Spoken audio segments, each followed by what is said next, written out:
Traveling the Vortex.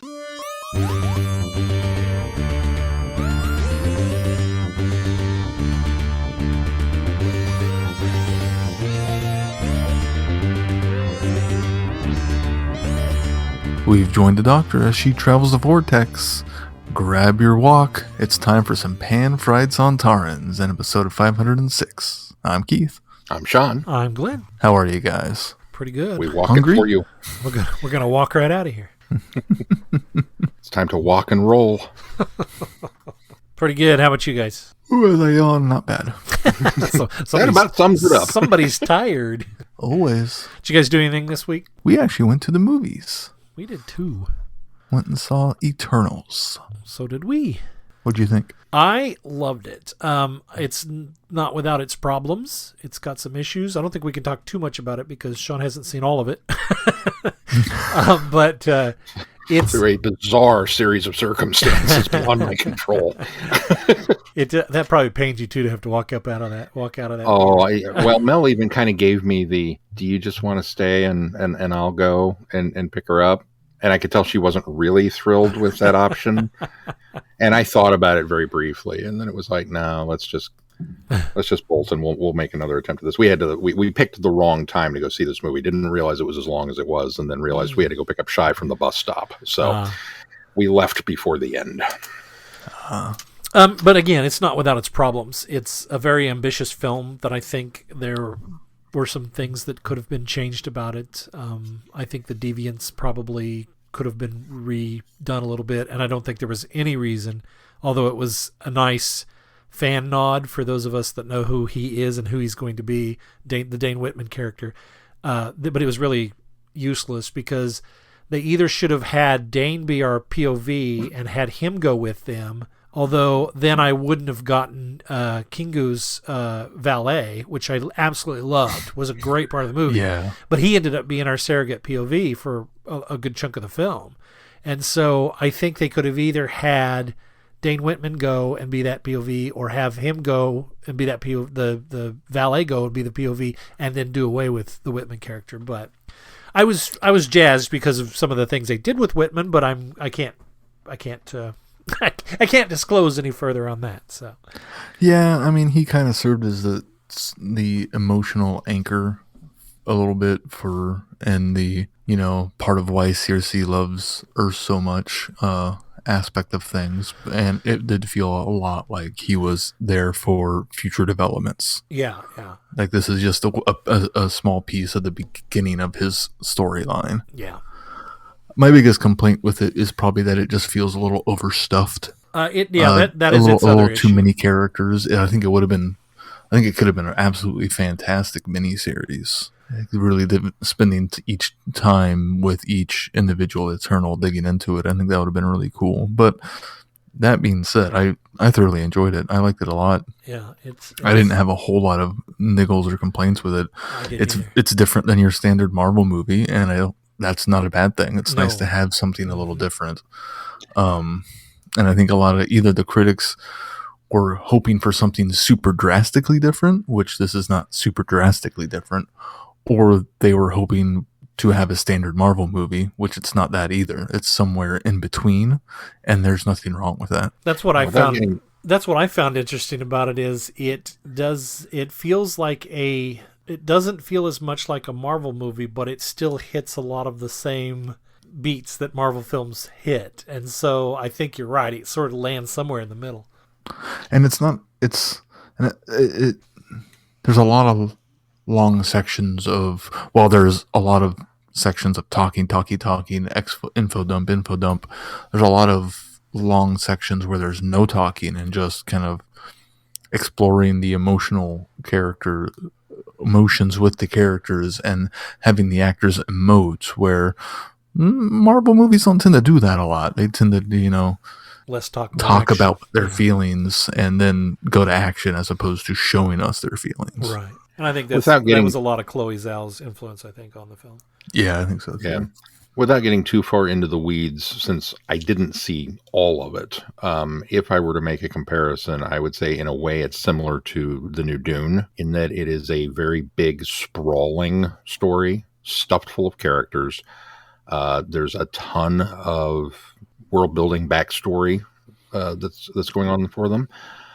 But with Dune, I was never bored. Now, maybe that's because I've read the source material now, whereas with the Eternals, I'm coming into this completely fresh and I don't know anything about any of these characters.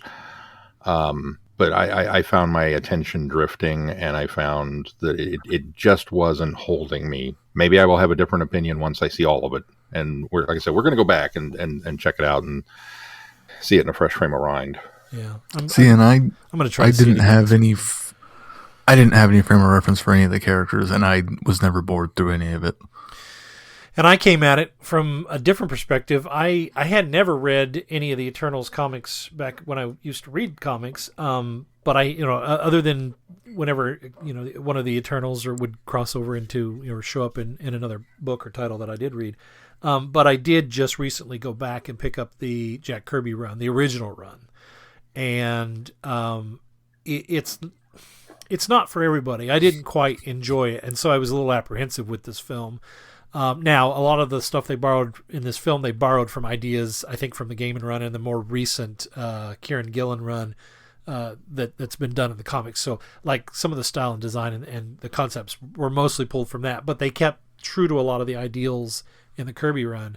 And I was really apprehensive because I thought, I don't know how they're going to pull this off, just based on the stuff I'd read by Kirby. I hadn't read any of the newer stuff.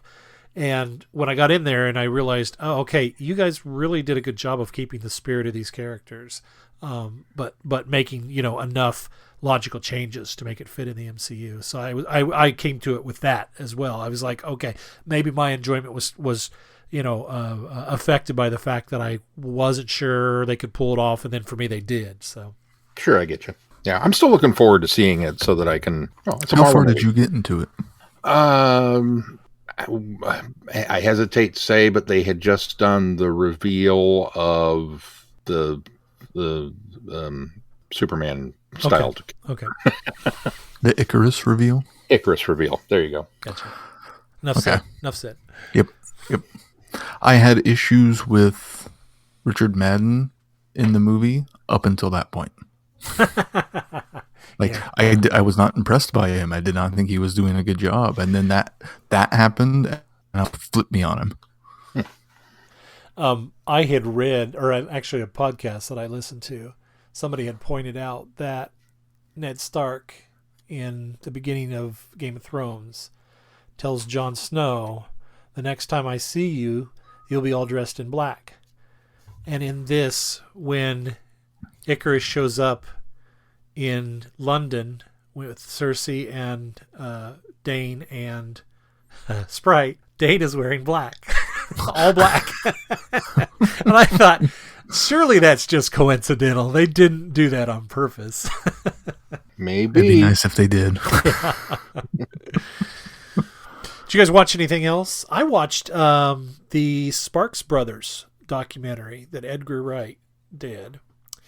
And this was one of those ones that I'd been seeing the previews for this movie. And I kept thinking, this is a mockumentary. It's got to be a mockumentary. I mean, the way that the trailer's put together, I thought they got a bunch of guys together and said, hey, pretend this band was a band. And because I had never heard of them. Well, I thought I'd never heard of them. But I thought, I have never heard of these guys. How have I been around for almost 50 years and never heard of these guys whose careers spanned my entire lifetime? And it wasn't until I sat down and started watching the documentary that I went, oh, that's who that's by.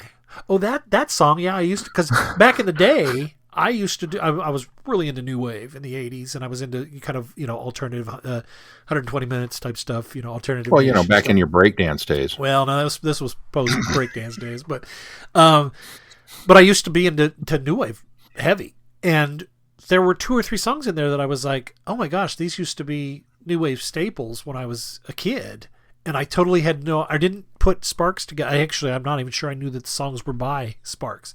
And so, but the movie is terrific. It's such a neat, interesting examination of their resilience through the years and how they continued to reinvent themselves without compromising any of their music throughout all of the years. And if you haven't got a chance to see it, I highly recommend it. 5 out of 5 stars. It's so well crafted. It's so well done. And they're just two very, very interesting gentlemen. And not as what do I want to say, unique or not as strange as the trailer makes them out to be. The trailer definitely makes it seem like they're kind of cut from the same cloth as They Might Be Giants and Weird Al. That they're almost more of a parody band. And there is an element of that, I think, to their music. But I kind of, was in the same boat. I had no idea who these people were. And then somewhere a quarter of the way through it, they did one of the albums and the song came up from that album. And I went, oh, I think I have heard of that one. But I was totally, I spent a lot of time on my phone during the documentary Googling, is this a real band? Because I'm still not sold. I kind of feel like, it's Edgar Wright. You're pulling one over on me, right? Right. This is a VH1 staple that just never aired or something. But no, they're real. But now I'm intrigued and I'm ready to go and sink a ton of money into Sparks albums. I also watched an Edgar Wright film. I went and saw the Last Night in Soho. I guess it's just Last Night in Soho, starring 11th Keith's Doctor favorite, Matt Smith. Yeah. It is an interesting film. It's gorgeous. The visuals in this film are Edgar Wright dialed up to 11. It's really kind of unparalleled how well it's put together in that regard. And it's this very stylistically cool mystery that has some almost paranormal horror elements to it. Unfortunately, the paranormal horror elements, it kind of almost felt like that was a different film. Like, it's just kind of a standard horror movie. And what they were doing was far more interesting than the standard horror film. And so that part of it didn't quite mesh for me. I still really, really enjoyed it. I know it's apparently kind of divisive among the people that I've seen some of the reviews for, but I enjoyed it. I thought it was just really, really well done. And Matt Smith was great. He's still Matt Smith, though. Well, he's always Matt Smith. I had to laugh. There's a one scene in a nightclub where they dance. And he comes out and he's got almost a martini in one hand, a lit cigarette in the other. And I really half expected to see Drunken Giraffe, but it was a different variation, so it wasn't quite there. But I watched, went and saw Venom: Let There Be Carnage again. Enjoyed it again the second time. That's just such a fun bonkers movie. It's a fun bonkers movie. That's it. I started reading the Hawkeye run, and I can't remember who the guy that kind of was the book runner on that, but the Hawkeye run that inspired the upcoming TV series. Some of the elements have been lifted from it, and it is really good. I'm only about a third of the way through it. I picked up the trade paperback, which collects everything, and it collects a few things in and around it too. Some Young Avenger stuff, and because it sets up the Kate Bishop stuff in there, and then but mostly I think it was a 9-issue series that they did, and then I think there's some aftermath stuff at the end that's part of it as well. But it is so good. The 9-issue series especially is really, really well done, really well written. So I think that's it. I downloaded a paperback from Kindle that I bought. That's the Spider-Verse, the whole Spider-Verse story. So I plan to read that before a certain date in December. Coming up on it, aren't we? Yeah. Pretty soon. Anyway, did you guys do anything else other than watch a new episode of Doctor Who? Oh, we started Star Trek Prodigy. Oh, how is that? It is wonderful. It's the new computer animated, kind of directed at kids Nickelodeon Star Trek show. Mm-hmm. And the first episode almost feels a little more Star Warsy. Because there's kind of a lot of swashbuckling laser play and droids. but then it ends with a hook that kind of firmly cements it into the Star Trek universe. And the plot of this thing is that there's a group of youngsters in a far quadrant of the galaxy that find a starship and escape, abscond with it. And there's a holographic Janeway program that is voiced by Kate Mulgrew. Yeah. Who is kind of giving them pointers on how to hijack a starship. Well, they tell her that they are cadets, and she's like, "Oh, well, then you know all about how to do this, right?" And they're like, "Maybe you could go over it again for us." And she, a digital cup of coffee materializes in her hand, and she's standing there on the bridge, and it's just kind of like, I kind of have forgotten how much I missed Janeway. So, but it is really good so far. I mean, like I said, the first episode's kind of a two-parter because it's an extra double length, and then so technically we've seen 3 episodes of it now, but it is really well done. Yeah, I saw some ads for it and thought it looked enjoyable. All right, but no, other than that, no. Should we move on to review then? Chapter 2, War of the Sontarans. During the Crimean War, the Doctor discovers the British army fighting a brutal alien army of Sontarans, and Yaz and Dan are thrown deeper into a battle for survival. What is the Temple of Atropos? Who are the Mori? I expected a third. Yeah, I did too. It didn't sound like it was going to just end there. Just 2 questions. Dun, dun, dun! Me too. I absolutely loved this episode. It's so good.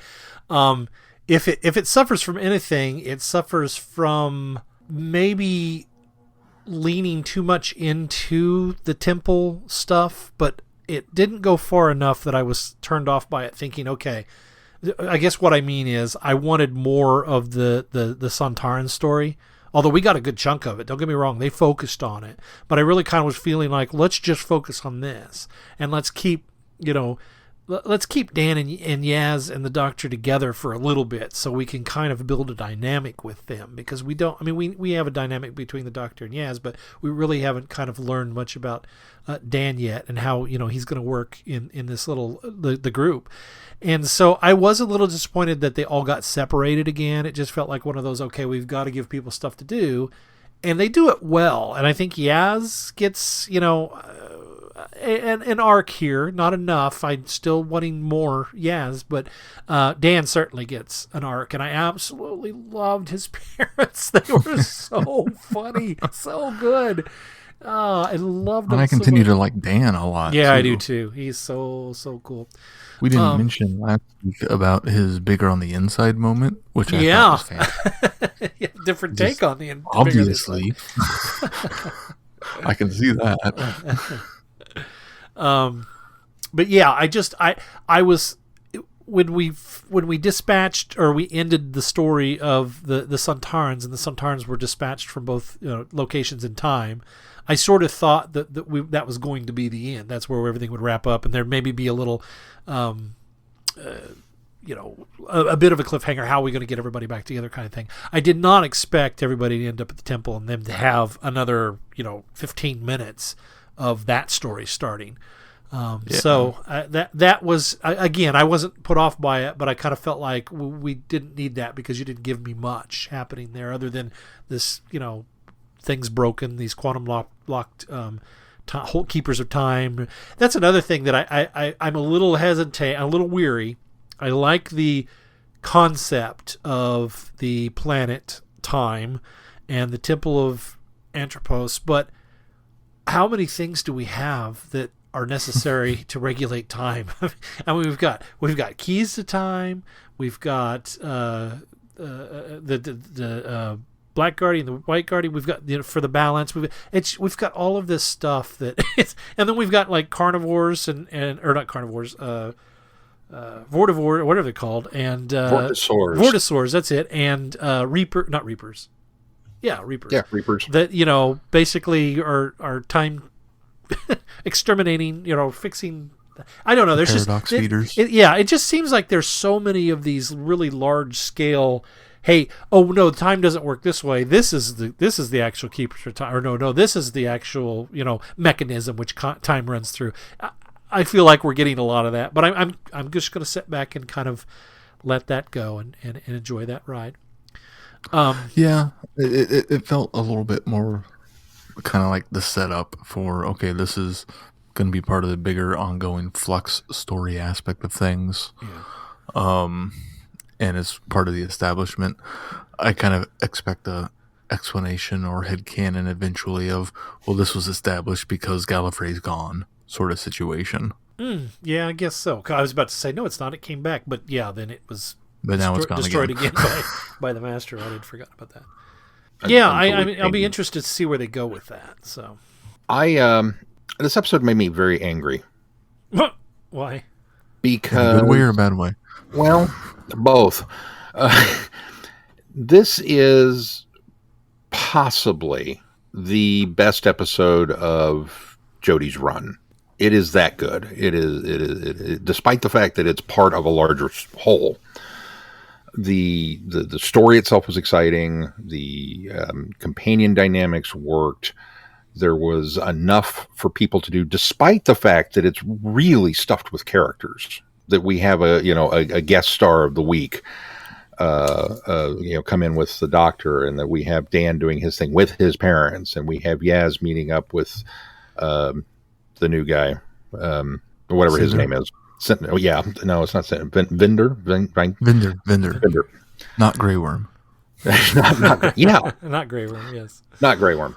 So there's a lot going on in this episode, and yet I think the added length helped that out immensely with being able to tell the story. I didn't realize how much I missed Sontarans. Just seeing that, and quite honestly, the old school makeup worked so well for me. I don't, because I really enjoyed the redesign. I thought to myself, oh, if you're going to take a classic monster and bring them back, that's the way to do it. They look great. But the new one, or the old ones, didn't look out of place at all on the show, which was super impressive. Well, and they're not even so much. They're almost a new design on the old design, because they don't have like the nasty whiskery stuff, and they're a little more polished, but they still have that classic Sontaran look. Yeah, and no ear hair, as squat and squished that the new versions had too. Yeah, and we still got Dan Starkey, so that was a yay moment. And then you sold it. I mean, quite honestly, you had me at hello, because you put a Sontaran on a horse. That was like Planet of the Apes right there. That was yep. I don't care what you do with the rest of this episode. I am on board. I am here for this. So it was so. And then the later revelation that he chose the Crimean War just because he wanted to be on a horse. Yeah, that's so much. You take that moment and defang it. I loved it. It was great.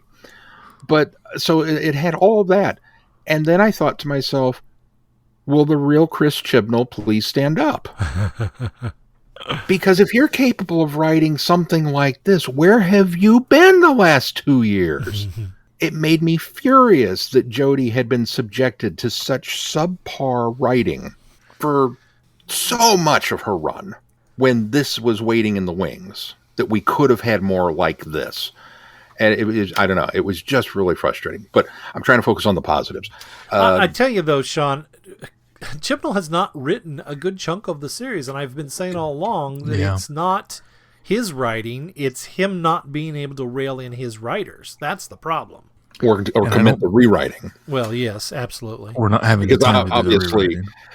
Obviously RTD and Stephen Moffat tinkered with probably all of the scripts that came in. That's just it. He's playing showrunner. He's not playing script editor. Where in the past we've had two showrunners and producers that have also acted as script editors as well. And I just don't think Chibnall was doing that. And I think that is to his fault and to his detriment.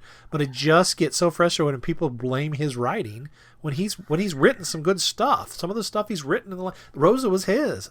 I mean, it's just those are the good stories are his. Anyway, I'll stop. I'll get off my And soapbox. I think I don't know about all of his previous shows, but I know at least Broadchurch he wrote every single episode. Yeah. Spyfall, another 2-parter that he wrote. We all enjoyed that one.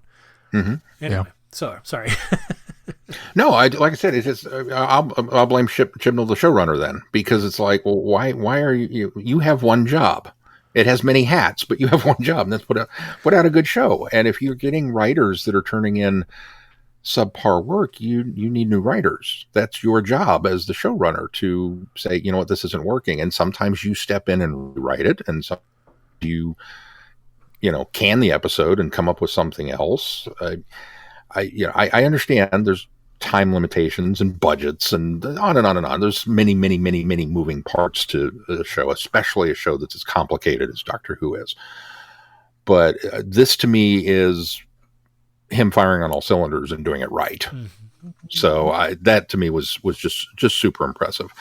I thought the performances across the board were great. Again, the makeup and effects were just phenomenal. All the guest star stuff worked really well.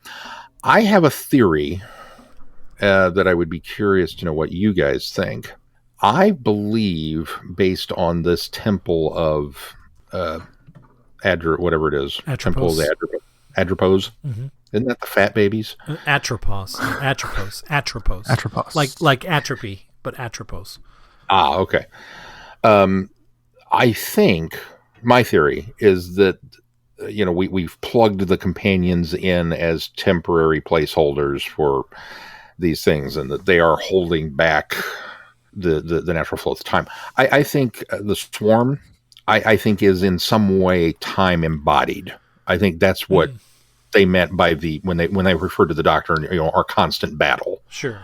That you have been battling against time for your entire run, and now I finally have caught up with you. I think quite literally is where they're going with it. Okay. And I think the temple is meant to be kind of this stopgap prison to prevent Swarm from getting out. Well, it does running rampant and causing the entropy of the They universe. Specifically say the Mori have been holding back time, preventing it from running wild and causing destruction. Yeah, which can be applied to everything you've said.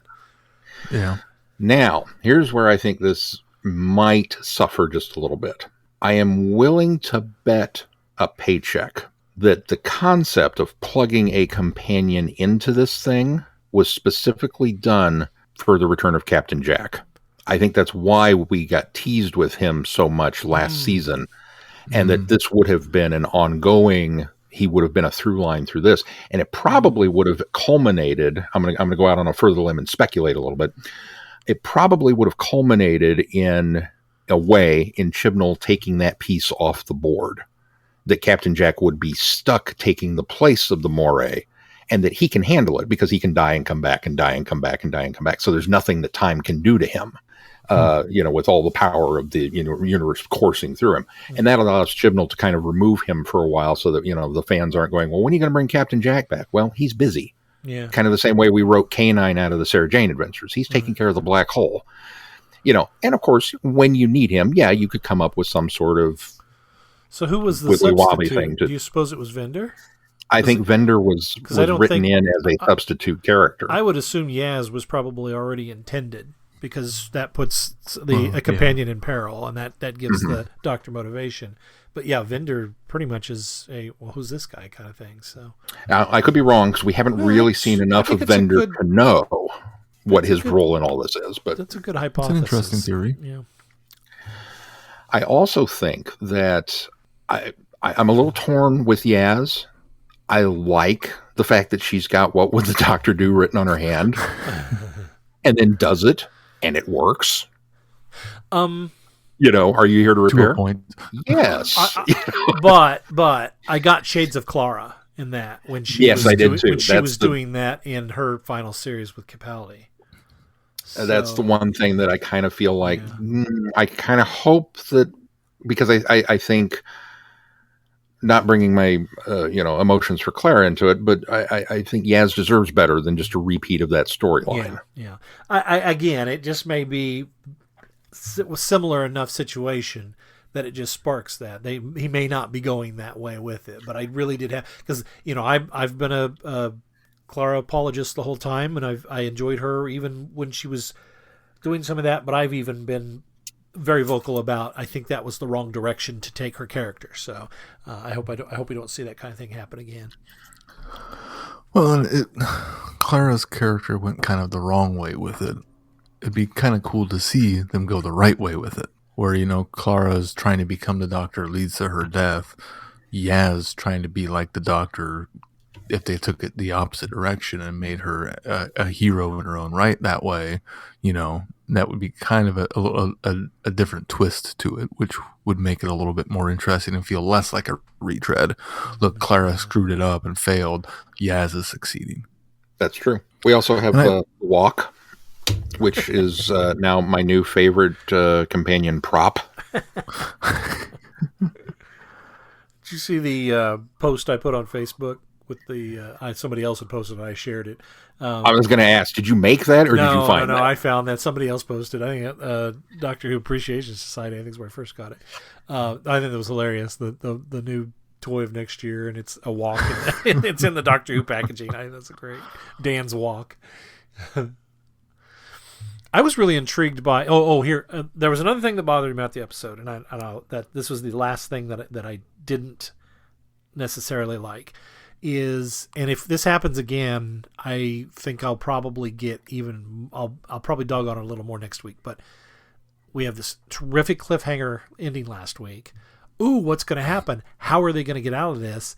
And then we just start the episode with them waking up on the battlefield. And, Jodie, number first, we've got the Doctor having the vision of this really cool, rickety, floating house, which a lot of people are already speculating that it's Lungborough, which is the Doctor's house and legacy. But I don't know that Chibnall will go that route, although he did go Morbius Doctors last season, so maybe this will be something he's going to dig up as well. But that there was that, and the visualization of that was very well realized. I enjoyed that, but I was a little frustrated by that was a quick, easy way of getting us out of the situation. Having the TARDIS, the TARDIS must have gotten us out of it and put us here. And the fact that the characters didn't even know how they survived. Yeah, exactly. And so okay. I was a little bit, I'm going to give you a pass this week because you've got a lot of other good stuff that you're setting up, and the rest of the episode was so enjoyable. But I had that moment of, why did you have to cheat there? Show us how we got out of that situation. And if they do it again next week, because they've given us another, how do we get out of this cliffhanger? And if it's just a snap your fingers and we fixed it in the first minute of the next episode, then I'll have a problem with that. But that again, that's my only other niggle with that, because I thought it was again I've been trying terrific. I've been trying not too much to try to buy into the multiverse idea of what they're trying to do, but there definitely were hints in that here. And the opening of them just surviving somehow and being on this battleground kind of lends to that also, in the fact that they didn't know where they were, and I think that's part of why the redesign for the Sontarans. I think it's not just because I should, and it's let's see what we can come up with. It feels like there's definitely a reason for the redesign of this Sontaran, and especially when they wind up saying Sontar Ho instead of Sontar Ha. Yeah.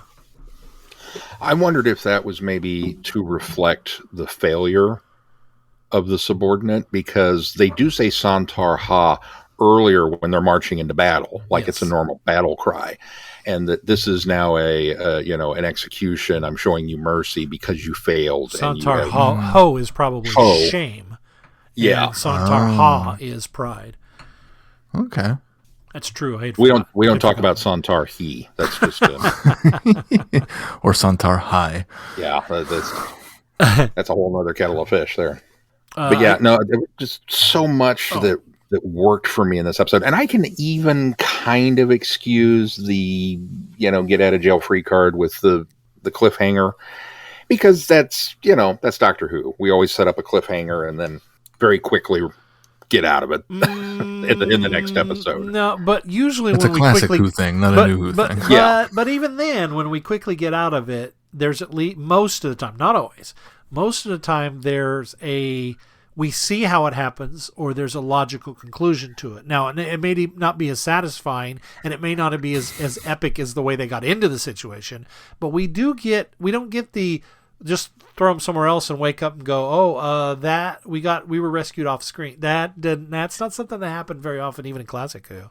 Yeah, and I mean they did kind of drop the line about the TARDIS bounced off the flux and got thrown under the shield right at the last second, which apparently is also when the Sontaran fleet came in. Right. So that must have been a very busy traffic way. Though, that's very hand wavy. So it is hand wavy. I'll forgive it this week, but now I will counter with saying the setup for the cliffhanger for this week is whoa. Yeah. Because not only do we have the countdown and we're going to do this and this is what's going to happen, and you're expecting the music swell and then fade to black, but we get one. And then there's, I don't remember who says what. And then there's actually the snap. You hear the sound effect at the end of and I was like, oh, you're going to end it there. And then, of course, we get the Next Time on Who trailer, which clearly shows everybody made it out of that. Right, it's quite frustrating. We're all in a different area. I'm going to quit watching that silly thing because that happens every time. We've complained about that since New Who came back, but it just... Anyway, but no, I thought there were two really good cliffhangers in this episode. The one right before the stinger for the title sequence, and then the one at the end. I thought both of them were very good, very well done, very effective. Agreed. Yes, I love the callback to Jinx or Lynx. No, Jinx. Yes, yeah, Lynx. Lynx. Yeah, back to Lynx. Yeah, I like the callback to Lynx from the Time Warrior. That was neat, especially since he is and Keith's multiverse theory aside, I kind of presumed that the Sontarans were because there are several different batches of them, and they've talked about that, and that's why there are variations in the different clones, because they're not all one clone; they're all clones of a clone of a series of clones, and so that's why I've always sort of felt that there were different factions and batches, and so it made sense for this guy to call back Skak. This guy was Skak to call back to Lynx because I had a feeling they were kind of from the same batch or the same faction or whatever. So that was cool. The other thing that I really liked was I liked that they're addressing now the Doctor is now finally addressing the fact that there's something wrong with the TARDIS, and she's at least verbally said something to the TARDIS that she's going to have to figure out what's going on here. And what I really, really liked was when she tried to go back to the TARDIS to find Yaz and Dan, and there was no door, and she kept walking around. And the reason I like that so much is because that was a really cool concept from one of the Virgin New Adventure novels, which was the first the first Cat's Cradle story arc, Time's Crucible. There is a moment where Ace and the Doctor I think they're at a restaurant or something, and they sense a glitch in time. Something's happening. And so they pursue this silver cat back to the TARDIS, and when they get back to the TARDIS, they where the door should be, it's not. And the Doctor continues to walk around, and in that, it's described that the door keeps shifting to in front of him to the side that he's not on. But that imagery of her walking around really gave me a better imagery of my mind of the Seventh Doctor doing that as well, and walking around and not being able to get in. So I kind of wondered if that was something that might have been, that specific element of it was maybe borrowed from that book, because that was a Mark Platt. That was one of his big kind of high-minded concept books that he wrote for the series. So that was a cool neat way to keep the TARDIS out of action. Yeah, that's what I thought. It was just like, oh, that's very clever, is that it's not just, it fell out of the bottom of the cargo hold and it's floating around in Earth's oceans somewhere. I guess we'll go back and get it later. She has to deal with what's in front of her in order to go take care of everything else. So a clever way to handle that. There was a bit of a Green Death callback when General Logan blows the ship up as they're taking off, which also harkened to the Christmas Invasion when Harriet Jones calls Torchwood to blow up the Sycorax ship as it's retreating as well. So that was kind of a nice call to both of those incidences too. That even a little bit to the Silurians. Humans are, yeah, absolutely. Humans are just crap sometimes. Man, that Logan guy was just unlikable. Yeah, he was. But I love the way that the 13th Doctor really handled him and often put him in his place. And I think that was one of those times that I really felt like she had a good handle on how the Doctor would handle somebody like that. I thought that was really, really well done. And the crazy thing about, now I knew Mary Sequel was going to be in this for the last week or two, but the crazy thing about this is I had just a month or so ago read an article on Mary Sequel about who she was and that she, went to the front line because she was disgusted with the fact that there were the people that were injured on the front lines were having to be whisked back behind the lines and miles and miles and miles away from the front lines in order to get any sort of medical treatment. And often the reason that she went out there was because often when they were being transported back, they would die en route. And she decided that she had enough of this, and she was going to go out, and she built Hotel Britain, and she had soldiers help her build Hotel Britain, and that was where she worked out of. And she was the only nurse in the whole place.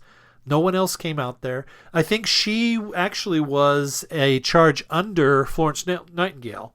So she was like kind of, that was her chain of command. Nightingale was a little higher than her, but yeah, she worked out there by herself. And in fact, she's the reason they believe why, the medics basically she was the birth of the medics on the front line that would have the first line triage and get the wounded basically, settled and taken care of so that they could be taken back somewhere else and giving, proper medical treatment. So, and it was weird because I just read this article about her and thinking, oh, this woman's really interesting. And then boom, she pops up in a Doctor Who episode. And I was like, wow, this is really neat. And they characterized her great. She was such a likable and so someone to really root for. Absolutely. And her and the Doctor had great chemistry together. And I loved her compassion that she, the general didn't like it, but she had even one of the Sontarans in the back, that had been wounded and was taking care of him. I thought that was kind of neat, showing her compassion for anybody that was hurt, regardless of the fact that there's a war going on. Much to like. Yeah. And what's his face? Carvanista coming back to save the day. I didn't expect that. I kind of wondered. Halfway save the day. I kind of wondered how they were going to get Dan out of that situation, especially when they break communication with the Doctor and the Sontarans realize that he's there.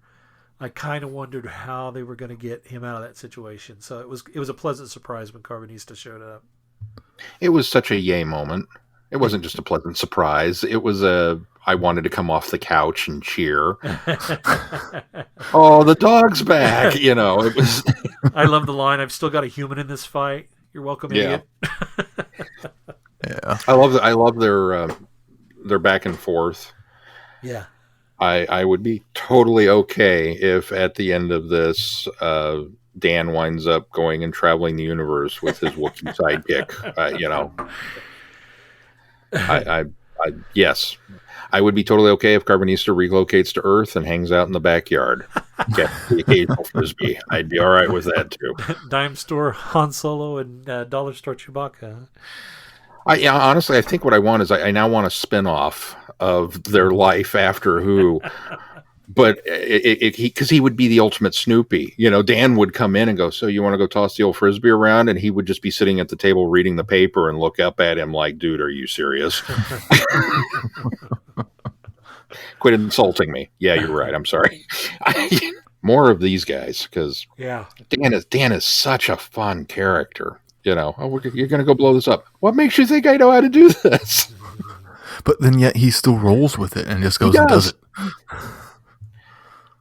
Well, and he takes the initiative, with his parents. So with his parents, I got to go in here and take care of this sort of situation because no one else can. So I'm going to do it. And to video it all the way in. Yeah. We've got a whole generation of companions that have to have galactic long distance. And yet Dan's the first one to use the phone and record vital statistic data with it. And it's you see how he held the phone too? He held it horizontal. He held it horizontally. Correctly. Yeah. Just everything Dan did was just raising him in my estimation of the man. Then he did that. It was like, I couldn't love you more. He's from our era. Had it been Yaz, it had been up and down, so it'd been vertical. And I'm still getting Mad Fraser vibes off Dan. He's very Jamie McCrimmon. I don't know why. I think it's that roll with it. I think it's that same. He's so far out of its depth, but yet we're just gonna. This is the hand I've been dealt. Yeah, I still didn't quite get that, but I still don't see it. You're nuts, I tell you. Put Dan in a kilt. I love that he was confusing when the doctor kept saying temporal. Or no, it was when he said he heard tempura, and he's like, what do they want with sushi? And the doctor's like, are you sure they didn't say temporal? And he goes, yeah, that's it. The language barrier. It's the same language, and they've got a language barrier. Temporal. What do they want with sushi? He's from Liverpool. That's like a whole different thing. All the more fitting that he was running around with a walk. Yeah. I think I kind of like what, even though I felt like there was a little too much in this episode, I kind of like where they're going with Swarm and Azure. They're genuinely creepy, and now we've got Passenger, the muscle looks like. Mm-hmm. So I like where we're going with that, because I think their performances are what's really engrossing me. They're genuinely creepy and scary, and they've so far, without having done much, they're very interesting characters, and I like that. Not knowing anything about them, but being very invested in, okay, who are these people? So. And Swarm in particular is very charismatic without being a scenery chewing villain. I agree. He owns whatever scene he's in, which is very impressive, I think. Yeah. Well, and I think they included just enough of them in the story to not so much just as a reminder, but it moves the plot forward so much, but it's not so much that it overpowers everything else that happens in the story. Yeah. It was just the right balance. I had something and now I've lost it. My brain derailed. Well, what are our closing thoughts before we wrap up our review? I maintain it's probably the best episode of Jodie's era. I had so much fun with this. I laughed. I was on the edge of my seat. The Sontaran battle scenes. I suppose you could nitpick a little bit with the overhead CGI shot, but it's for Doctor Who, that was impressive. I guess I didn't notice. Was it dodgy? No, I think maybe doing an overhead shot as opposed to being down on the ground. Well, just the fact that they did it in my mind is impressive, because how do you do an army of Sontarans in Doctor Who? I mean, what's they invaded Gallifrey with what, like 6 guys? Yeah. I mean, so, the fact that we got that is kind of like, yeah, this is Sontarans in battle on a horse. Okay. It was also great having the Sontarans be fairly competent. I mean, if it weren't for, the Doctor, they would have totally succeeded in this plan. Yeah, we do get a little bit of a comic relief once the walk really comes into play, and just how bonk and they go down. But, I mean, that's how they were in the classic series too. Yeah. I mean, it's not the amount of comic relief that Stephen Moffat had the Sontarans at a level at by the time we saw them last. Yeah, no, it wasn't laser grenades and no, or acid grenades and laser monkeys, whatever. And just talking heads because of an invisible tank or whatever they were in. I'd forgotten about the tank. These Sontarans were actually menacing, which was nice. All right, well, shall we throw out our mystery word of the week, our code word of the week? Code word of the week. Once again, you can get to us on social media and send us the word probic, Probic, as in a probic vent. And that will get you entered as or if you've already entered, it'll get you another entry to win our fabulous prize of epic game show proportions from our friends at Looney Labs, a game, Doctor Who Flux, that we have a copy of to give away to tie in with Doctor Who Flux that's currently on our screens. One minor correction. Do not reach out to us on social media this time. This time you're going to reach out to us on feedback at travelingthevortex.com. Oh, that's right. We changed it. Email us that word or the group of words that we have, or the 2 words that we have so far, and to get entered to win. So, yeah, make sure you send it to feedback at travelingthevortex.com. I stand corrected. Well, of course, what do we got coming up with the schedule, Sean? Well, coming up next on the schedule is more Flux, Once Upon Time. Episode 3 will be out and on our screens next week, and we will be here to review it for you. And I don't know if you guys had seen that they did drop the title for episode 4. Well, I haven't. No, I hadn't seen it. Yes, I did see that. Village of the Angels. Ah. One would presume. When I saw the title last week, my first initial thought was, well, you should have had Grammarly check that because you've got it Once Upon Time. And then my second thought was, oh, I think they cleverly did that. And then my third thing was, after I saw the episode this week, I went, oh, that makes much more sense now. That comma is very important. Yeah, well, and the fact that the planet's called Time, so it makes more sense now. All right, well, be sure to check out our website, travelingthevortex.com, for updates on this podcast and any new releases. And you can go back there and check out our back catalog if you're so inclined. We have all of our shows posted on there, ones that you may not be able to access because they're old enough on some of the podcast aggregating sites. You can find everything all the way back to day one on our website, travelingthevortex.com. If you get any value out of this podcast, why not consider putting some back into it? You can do that by clicking on that Patreon link on our website and consider supporting us and becoming a patron. Also, please consider giving us a 5-star review wherever you do subscribe to this podcast.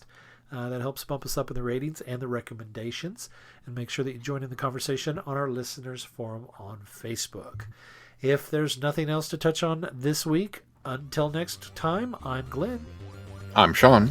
I'm Keith. Cheers. Good night, everybody. Be seeing ya. Thanks for listening.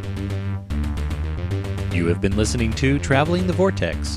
Doctor Who and all of its associated programs are owned and trademarked by the BBC. No infringement is intended or implied.